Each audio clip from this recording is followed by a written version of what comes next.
I'm Abrielle Millett for BYU-Idaho Radio, and today I'm here with Doug Ladle, the president of the Rexburg-Madison Historical Society. It's exciting to have you here and to talk about the Historical Society. Can you introduce yourself and anything you would like our audience to know about you before we begin? Thank you, Abrielle. I'm a Rexburg resident. I have been here all my life. I was gone for about 12 years, finishing off degrees and teaching down in the Utah area, but then I've been back since 1980. But I grew up here, went to Madison High School, went to Ricks College, and so Rexburg's my hometown. And consequently, I just love this city, and I've seen a lot of changes, and I'm watching a lot of changes, and I expect still more changes to come, because there's a destiny I think that Rexburg has for the future, even in the millennium. So I'm just thankful to be a part of that.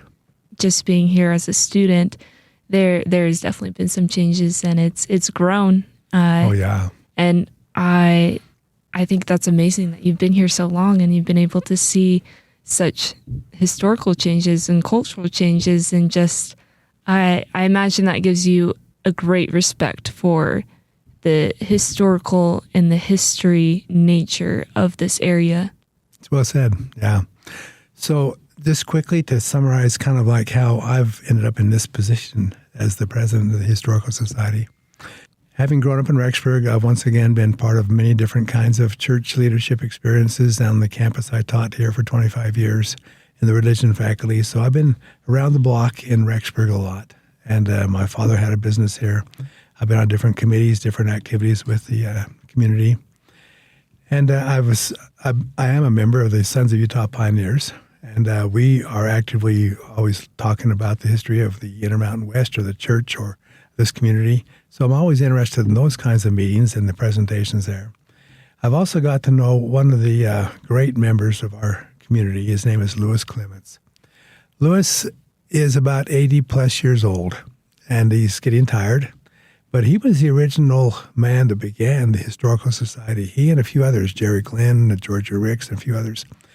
Back in the 60s, they said we need to keep track of the history of this valley. And so the original title of this Historical Society was the Upper Snake River Valley Historical Society. And it covered from Driggs to Ashton to Arco down to Shelley and Blackfoot.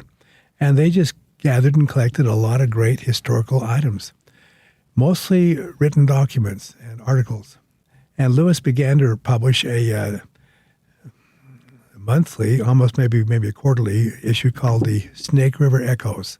And each one covered a different aspect of history. It could have been the Sugar City Beet Factory in one issue. It could have been the Renzo Bridge and all the people around it and so forth, and other, or the Main Street of Rexburg, for example, the Romance Theater. So each issue had such great themes and great content. So fast forward then, and so in the last year or 2 or 3 years, Louis, pretty well everybody in that earlier society has faded out, but his publications had been down at what we now call the Rexburg Museum, which is in the Tabernacle. But sadly, they were going to be closing up the museum because it's been repurposed. He just had a lot of publications that were going to go into storage boxes, and we thought that's not the place where a man's legacy ought to be going. So we and a bunch of friends rescued those publications and took them to a different site. And we've had them pretty well boxed. We reboxed them all, reorganized the publications to a nice open library area, just full of boxes of each of those publications. People could come and stroll through and see what they want. So we rescued his publications. And at the same time, we thought, you know, the Historical Society is kind of like on the sunset of its life. We had to make it into a sunrise. So there's several who joined with me, and Louis was so thankful to see somebody pick up the baton. So we reinstituted the Historical Society. We had to rename it. We're no longer going to cover Driggs and Ashton and so forth. We sent it down to Rexburg-Madison County Historical Society. And basically we are trying to do several things. One is to preserve the history of Rexburg. There's been some great things printed and published and photographed, and the newspaper covers a lot of the history. We want to become a resource for people to find that history. And second of all, promote the history of Rexburg. Get people out there who might be curious why this city has a main street so wide. How come the city or the college, the university, seems to keep growing up the hill? And why, for example, do we have also a Teton River flowing through the city, and then we have the same Teton River north in Salem, and it ends up being kind of an island, and they call the new temple the Teton River Temple. What's happening with the rivers in this area? So all these different historical, we thought we got to promote the historical story of Rexburg.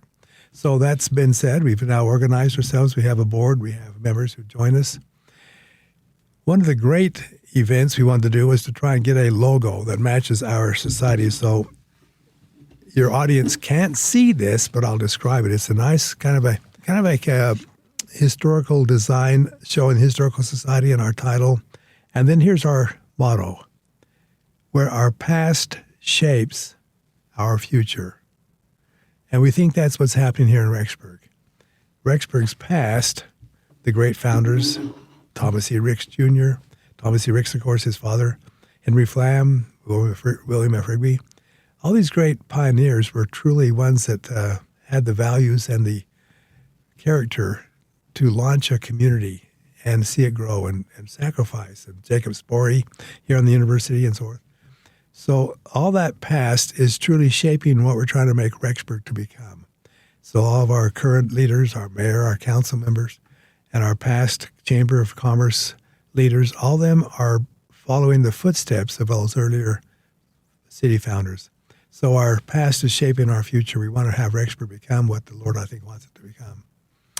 So therefore, we've done some great things. We've got a logo.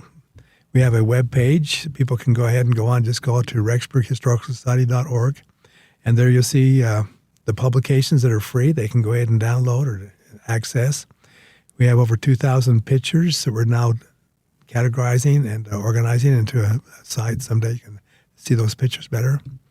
We've now created a newsletter.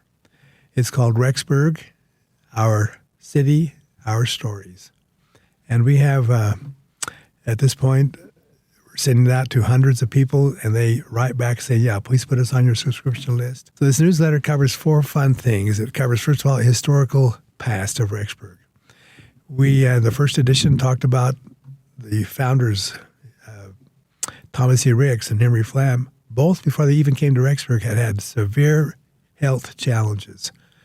Falling off a horse, explosion of gunpowder. Mm-hmm. They came here crippled almost, and in their 60s began to found Rexburg. And what a great tribute of their stalwart characters to even do that after having severe struggles in their own life with medical things. The second issue we put out was on Porter Park, about all the fun things that have once been in Porter Park, how it was once a way station for people to come who were just going to stay overnight and put their wagons there in Porter Park. It became later on a playing field, baseball, football, diamonds. Right now it's probably it's the busiest spot in Rexburg on a Sunday afternoon. You can go down there and there'll be 500 people on the grass and in the play area, on the playgrounds and so forth. The next one coming up, probably the 1st of June, will be on how Main Streets shaped our culture. Even dragging Main, as a young person would have done back in the 60s and 70s, to one time they even threw off the top of the buildings, this is a Chamber of Commerce, they threw off turkeys down to the street level to go ahead and get people excited about Whoopie Days, which is, of course, the 4th of July rodeo. So it just had a lot of history. One of the things that you put in the newsletter is that this is something that people can participate in and share their stories of past Rexburg or current Rexburg. So I had more questions about how does one do that?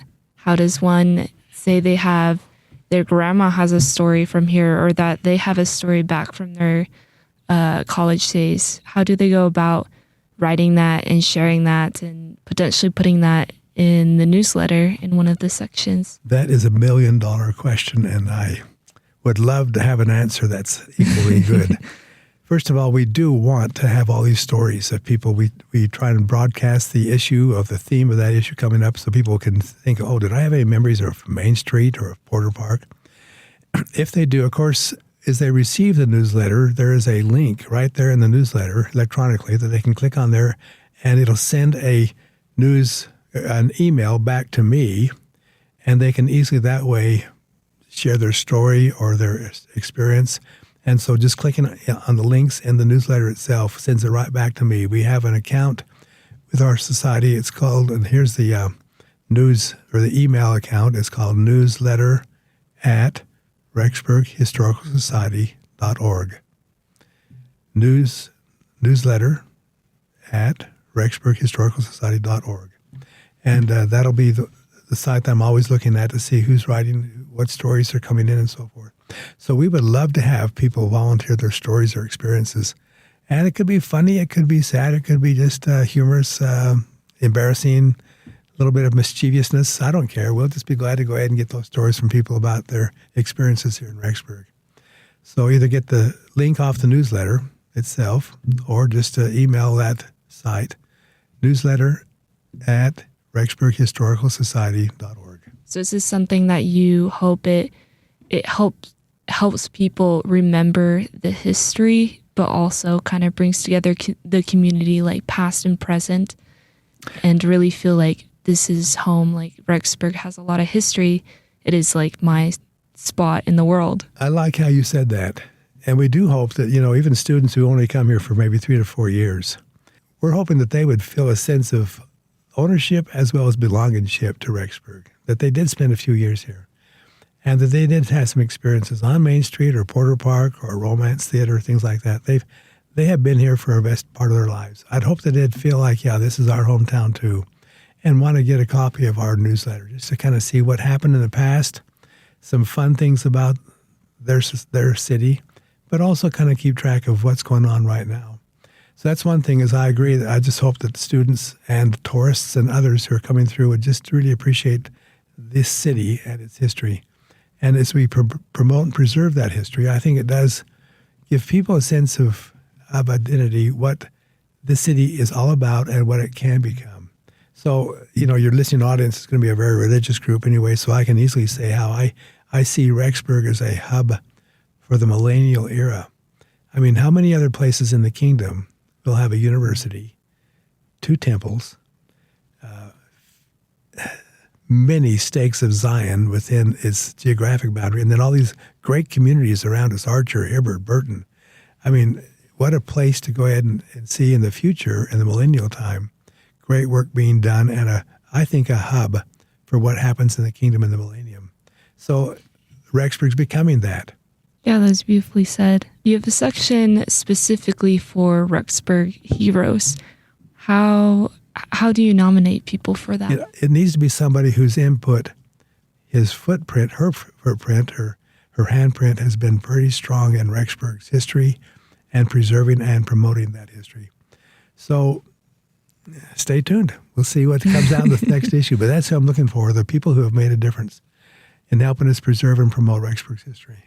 Yeah, and the next issue comes out June 1st, you said? Well, you notice it's now Volume 1, Volume 2, Volume 3. There's no date attached to it. And so if I happen to have a bad month, I can go ahead and say, we're just held back for a little bit. But it's hopefully on a monthly basis. Okay. I'm hoping to put out Volume 3 just at the 1st of June. And we're going to highlight, of course, the Flood 50 events coming up on June 5th and 6th and 7th. That's right. The great things going to be happening in the community for to celebrate but remember the flood event here in Rexburg in June '76. So, yeah, we're going to try and save on a monthly basis, but I got some flexibility there if I have a rough month.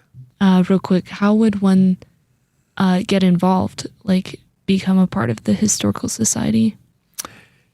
Well, first of all, we have 2 or 3 levels they can become involved in. One is, of course, they can become a board member. And we have 9 who sit on the board, and they're voted in by other people who are attending our meetings. And that's kind of like the highest level of, they can vote on expenditures and where our money flows and things like that. Then we have meetings once a month. It's the first Thursday of each month, and it's held in the Rexburg Center Stake in the Relief Side Room, and anybody can attend. And they can vote on projects. They can volunteer to help out with projects. So we're always glad to get just interested willing people to come to our meetings first Thursday of each month, 7:30, in the Rexburg Center Stake Center. And then we, anybody who signs up for the newsletter is going to become an automatic friend and member of our society. They'll be receiving information about Rexburg and about through the newsletter that way. So they can contact me. I'll be glad to go ahead and tell them about the meetings. They can come to those meetings, or we can get them on the newsletter subscription list. We're just always glad to have people step up and say, yeah, I want to learn more. I want to keep track of Rexburg, and I want to be part of the history. Yeah. Is there anything else you'd like to add to this conversation before we close it? I think when I first was thinking about historical society, I thought, what is the purpose of a historical society? And in some ways, they are dying off. I mean, you don't really often see out in the forefront of our technology today historical societies. I mean, we got podcasts, we got a lot of other kind of ways that people are using to go ahead and communicate. The roots of all these things are what historical societies are about. How do we become who we are? And what does this location mean to the growth of our city? Or what does this group of people who get banded together and organize this event? So how do those people in those locations and those events in a way impact the kind of life I enjoy right now? Well, that's what a historical society does. It preserves that story, those stories, and promotes them so that people can later on say, now I know why I am the way I am because of they were that way in the past. I love how you said that. It's very powerful.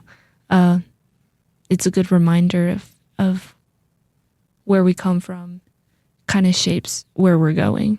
Yeah. And so this historic society is a good reminder and a good part of society to remember that and to continue to honor that legacy and that tradition. I like that. We're going to make you an honorary member of our society, Abrielle. Thank you. I would love that. Thank you very much. I'd love to join it. I'm Abrielle Millett for BYU-Idaho Radio, and today I've been here with Doug Little, who's the president of the Rexburg-Madison County Historical Society. Thank you so much for speaking with me today on the Historical Society and the newsletter that has been going out for a while. Thank you. Thank you.